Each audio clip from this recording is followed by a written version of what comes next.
中國製造業真的完了，連續8個月低於榮枯線。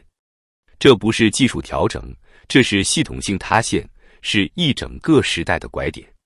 11月的中國製造業 PMI 定格在 49.2%， 這個數字看似只比50低了 0.8個百分點，但在經濟學上，它已經明確宣告工廠在縮，訂單在跑，人在被擠出系統。更扎心的是，它不是偶發，不是意外，不是極端月份，而是連續第8個月低於榮枯線。這8個月裡沒有封城，沒有戰爭，沒有超級黑天鵝。在正常狀態下，中國製造業已經撐不住了。換句話說，內生增長動能已經被掏空。你以為只有製造業塌了嗎？不，連服務業也開始一起往下掉。11月，非製造業商務活動指數直接跌到 49.5%， 比上個月下降了 0.6個百分點，乾脆堅決地跨過了那條生死線。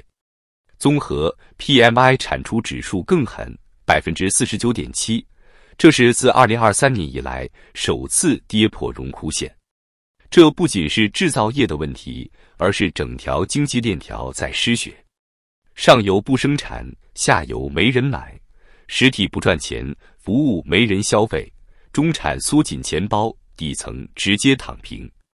經濟體系開始進入一種看不見卻真實存在的塌陷式冷卻。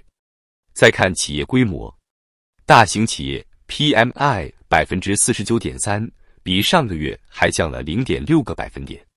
中型企業 PMI 48.9%， 小型企業 PMI 49.1%。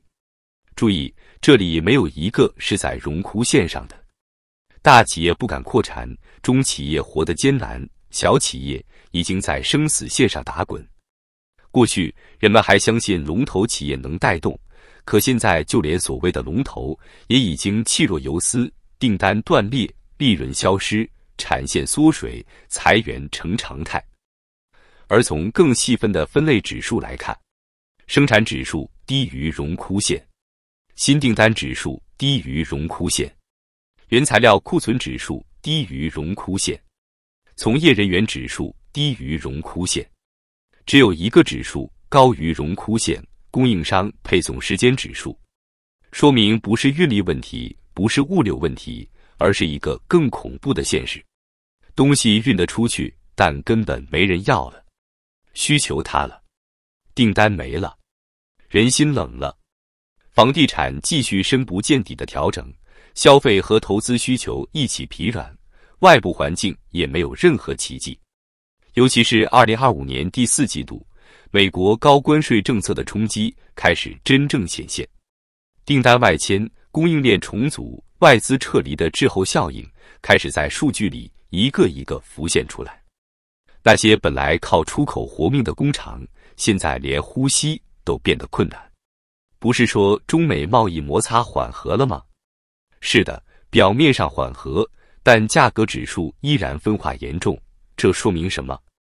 說明實際成交沒有跟上預期，下游依舊買不動，消化不了，沒信心。一邊喊着穩增長，一邊現金流枯竭，一邊高喊信心，一邊裁員降薪。政策像在空中揮手，現實已經在地上崩塌。如果說製造業 PMI 連續8個月低於榮枯線是一個信號，那接下來必須面對的是這一信號正在向整個經濟體系擴散。首先受到直接衝擊的是就業，從業人員指數連續處於收縮區間，說明企業對新增用工的需求持續減弱。這一變化在統計數據之外，更真實地體現在招聘平台上。2025年第3季度開始，中國製造業相關崗位招聘數量同比下降超過 20%， 部分勞動密集型行業下降幅度甚至接近 30%。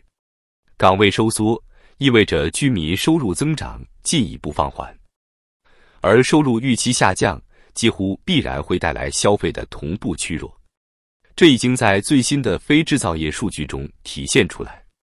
11月非製造業商務活動指數降至 49.5%， 這是服務業2年來首次全面跌破榮枯線。從交通運輸、批發零售到住宿餐飲，多項細分行業指標都表現低迷。這意味着一個現實正在形成：製造業走弱，居民收入承壓，消費意願下降，服務業同步放緩。這是一個典型的收縮鏈條。繼續向下看，是固定資產投資和房地產。製造業信心下降，企業自然減少擴產與設備投資，疊加房地產市場仍在深度調整，投資端缺乏明確的增長支點。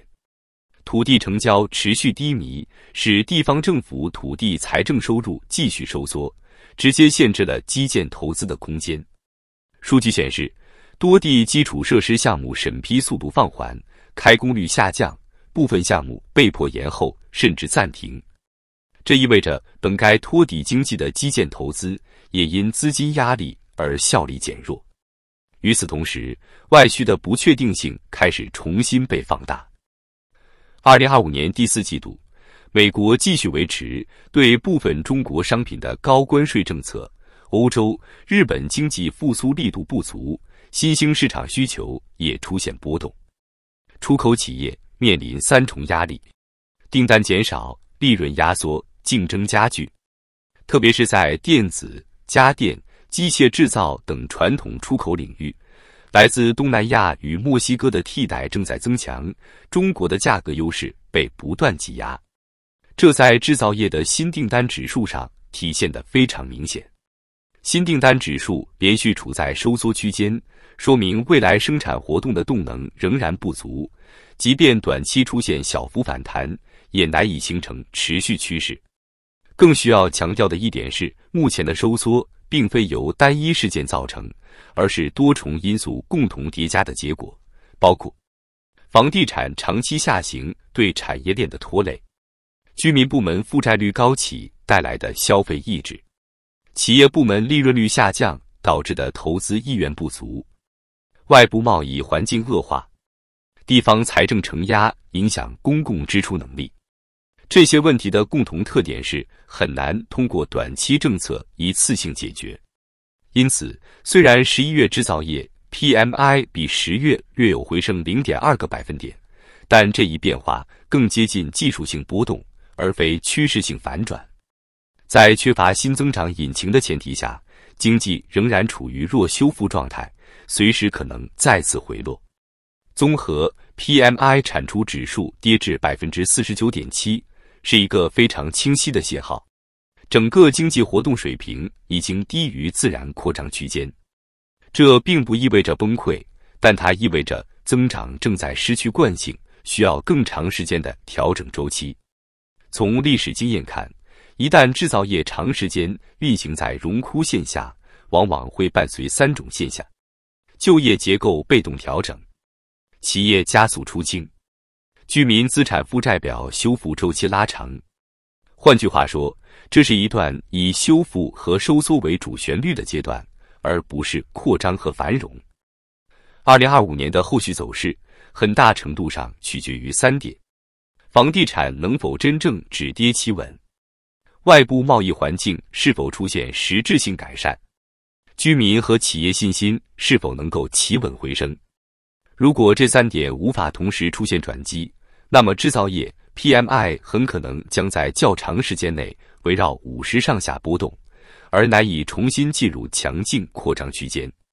這也意味着過去那種高速工業增長時代已經越來越難以復現。現在擺在人們面前的是一條更緩慢、更現實、更考驗耐力的轉型之路。沒有奇蹟，只剩結構性調整與長期博弈。而11月這一組看似普通的 PMI 數據，本質上只是把這條路徑用更清晰的方式呈現在了所有人面前。